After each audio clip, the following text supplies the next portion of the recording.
Hello दोस्तों, कैसे हो सब लोग। हाँ जी दोस्तों, स्वागत है दोस्तों आज के सेशन में। सीएमए इंटरमीडिएट स्टूडेंट्स, जो भी बच्चे जून 2024 में एग्जाम देने जा रहे हैं, उनके लिए मैं लाया हूं स्ट्रैटेजी वीडियो। और इस स्ट्रैटेजी वीडियो के अंदर हम लोग डिस्कस करने वाले हैं कि पिछले 4 अटेम्प्ट में पेपर किस चैप्टर में से ज्यादा है, और मैं अपने हिसाब से कौन से चैप्टर्स को ए रैंक और बी रैंक और सी रैंक दूंगा, और उसके बेसिस पर आप लोगों को तैयारी कर सकते हो। अगर आप लास्ट मोमेंट पे ये सोच रहे हो सर हमें क्या करना चाहिए और क्या नहीं करना चाहिए, तो ये वीडियो बहुत काम आने वाली है उन बच्चों के लिए जो पूरे तरीके से तैयार नहीं कर पाते हैं अपने एग्जाम्स के लिए। तो वो अगर ये वीडियो स्ट्रैटेजी देख सकें तो आप लोग थोड़ा सा स्मार्ट वर्क करके काम कर सकते हो।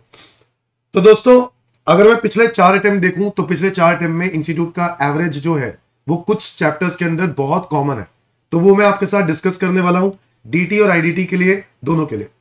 तो ये मैंने बनाया है, देखो अगर आप ध्यान से, तो ये मैंने दिसंबर 24 के मार्क्स लिखे और जून 24 और दिसंबर 23 और जून 23, फिर इसके बाद एक एवरेज बनाया है, और लास्ट में मैं ए बी और सी अभी रैंकिंग दूंगा आपके सामने, और रीजन के साथ बताऊंगा कि क्यों मैं उसका रैंक कितना दे रहा हूं। तो सबसे पहले बात करते हैं दोस्तों, अगर मैं डायरेक्ट टैक्स की बात कर रहा हूं तो डायरेक्ट टैक्स में दिसंबर 24 में एक क्वेश्चन आया बेसिक कॉन्सेप्ट्स के ऊपर। मैं आपके साथ पेपर भी साथ में दिखा सकता हूं कि कैसा क्वेश्चन आया, और वो 7 नंबर की वेटेज का है। ये रेवेन्यू कैपिटल रिसीट बच्चों, ये 7 नंबर का क्वेश्चन है, और ये 7 नंबर का बेसिक कॉन्सेप्ट के बाद पहली बार आया। मतलब इतना मुझे उम्मीद नहीं थी, बड़ी पहली बार आया दिसंबर 24 में। इसका मतलब है आप इसको भी कम कैटेगरी में नहीं लेके आ सकते। जून 24 में आया नहीं, दिसंबर 23 में भी ये नहीं आया, और फिर जून 23 में ये 2 नंबर के 2 एमसीक्यूज आए। उस हिसाब से देखा जाए तो इसका एवरेज 2.25 मार्क्स बनता है, तो 2 नंबर का तो ये कम से कम आएगा।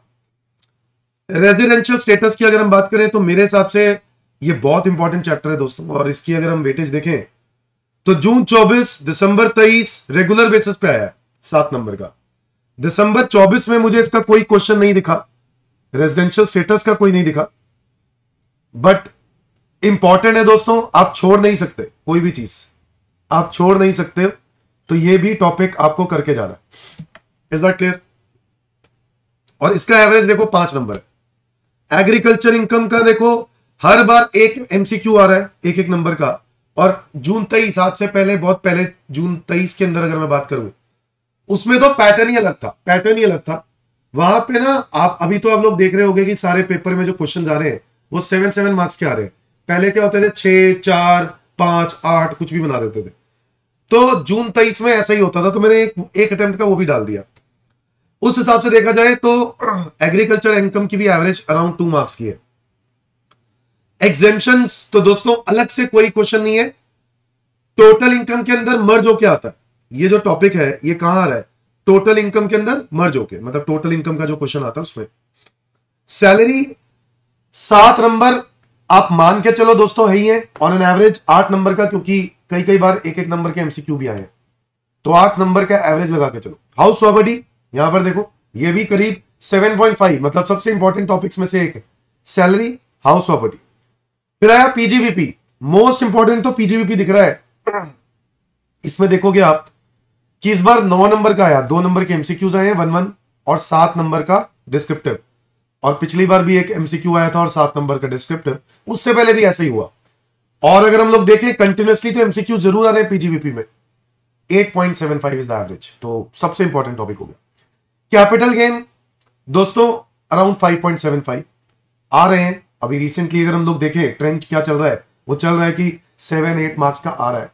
लास्ट अगर मैं जून 23 की बात करूं तो उसमें तो पैटर्न ही लगता, तो उसमें तो था ही नहीं, 0 मार्क्स, इसलिए 5.75 आ गया, बट मेरे हिसाब से 7-8 मार्क्स की एवरेज है। अदर सोर्सेज का भी अगर हम देखें तो यस, पहले अगर मैं जून 23 को इग्नोर कर दूं तो अगर मैं इन 3 अटेम्प्ट का देखूं तो ऑन एन एवरेज इसका भी एवरेज करीब 7 मार्क्स के आसपास है। क्लबिंग ऑफ इनकम पिछले 3 अटेम्प्ट से देखें तो एक एक नंबर का आया, बट क्लबिंग ऑफ इनकम जून 23 में, जून 24 में और दिसंबर 23 में नहीं आया, 0 मार्क्स, 0.5 एवरेज बन रहा है। Set of and carry forward का अच्छा वेटेज है बच्चों, अच्छी बात है कि set of and carry forward हमेशा आ रहा है, और ये 7 मार्क्स का अप्रोक्सीमेटली रेगुलर बेसिस पे आ रहा है, तो उम्मीद करते हैं कि set of and carry forward इस बार भी आएगा। डिडक्शन इस बार आया नहीं, अलग से नहीं आया, बट टोटल इनकम के अंदर मर्ज होके आया। और अगर हम लोग देखें अलग से चैप्टर की वेटेज देखें तो अलग से चैप्टर की वेटेज तो 2 नंबर की है एवरेज, बट ये मर्ज होके आ रहा है तो हम इसको छोड़ नहीं सकते। टैक्सेशन ऑफ इंडिविजुअल, मैं इसी की बात कर रहा हूं। टोटल इनकम, इसके अंदर एएमटी भी होता है, ऑल्टरनेट मिनिमम टैक्स, और ये हर बार आ रहा है 7 नंबर का, इंपॉर्टेंट है। एडवांस टैक्स के ऊपर इंडिविजुअली कोई क्वेश्चन नहीं आया। टीडीएस टीसीएस पर कभी कभार एक एमसीक्यू आ रहा है, फिर भी मैं एवरेज दे रहा हूं 1.5। और फाइलिंग ऑफ रिटर्न की बात करें तो यहां पर भी अगर मैं देखूं तो आ नहीं रहा, रेगुलर बेसिस पे नहीं आ रहा। तो अगर मैं मार्किंग स्कीम के हिसाब से चलूं कि जैसे इंस्टीट्यूट मार्क्स का वेटेज दे रहा है उस हिसाब से देखूं दोस्तों, तो एवरेज जो सबसे हाई रेट देना चाहिए वो तो मुझे कैटेगरी ए पीजीबीपी है।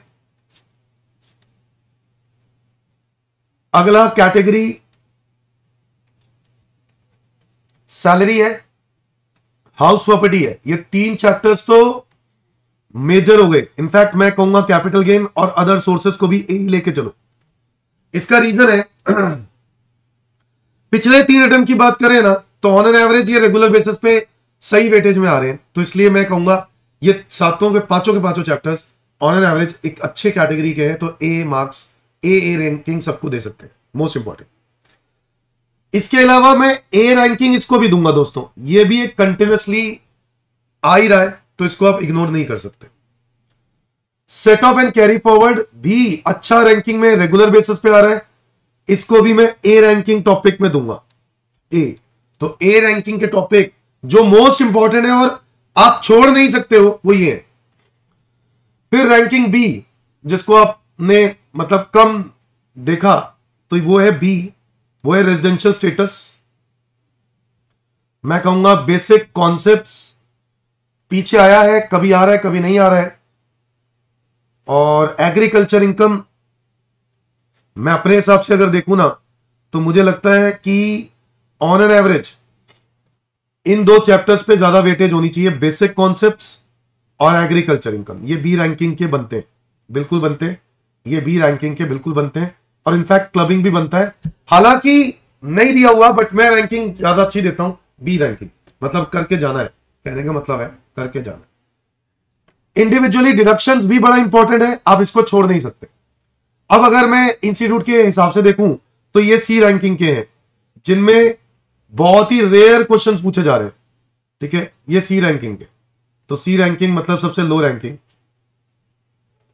बट दोस्तों आप किसी भी, मैं फिर से बोलूंगा इस वीडियो के अंदर मैं जो भी बता रहा हूं उसका मतलब ये नहीं है कि आप सिर्फ तैयारी उसे अकॉर्डिंगली करो।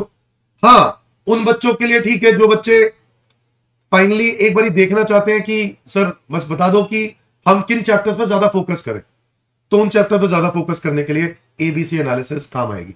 Is that clear? तो ये तो हो गया डीटी के बारे में।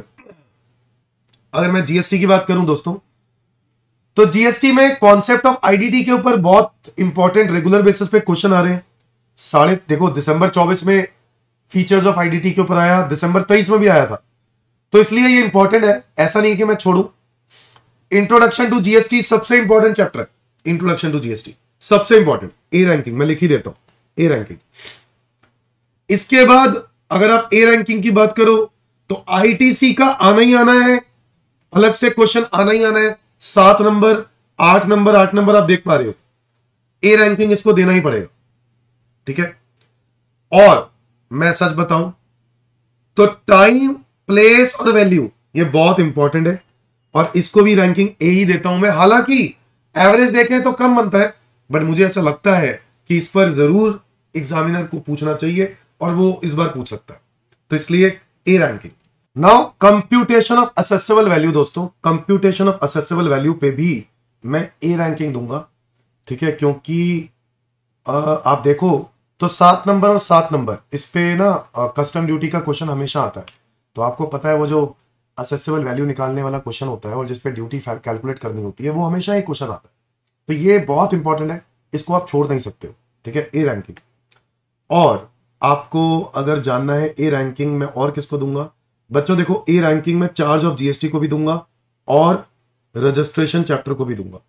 यस, ये वो चैप्टर है जो आप छोड़ नहीं सकते हो, मतलब ये वो चैप्टर है जिसपे सबसे ज्यादा क्वेश्चन एग्जाम में आते हैं। A ranking. B ranking concept of IDT. B ranking computation of GST liability. B ranking GST liability पर पूछा जा सकता है। Tax invoice. Types of duties नहीं मैं समझता इतना इंपॉर्टेंट।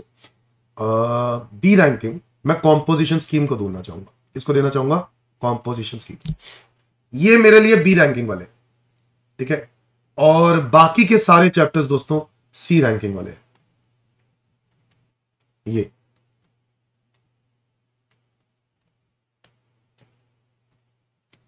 तो आपके सामने है, मैंने जो भी आपको बताया ये वेटेज के बेसिस पे बताया, प्लस अपना भी व्यू पॉइंट दिया कि मेरे लिए सबसे इंपॉर्टेंट चैप्टर क्या लगता है मुझे, तो मैंने वो बता दिया। क्या मेरी बात समझ में आ रही है? तो अच्छा एक और बात, ये जो चार्ज, ये जो सेकंड चैप्टर था ना जीएसटी का, चार्ज ऑफ जीएसटी वाला, इसको ना मैंने 4 हिस्सों में बांट दिया। चार्ज अलग, सप्लाई अलग, कॉम्पोजिशन अलग, एग्जेम्पशन अलग।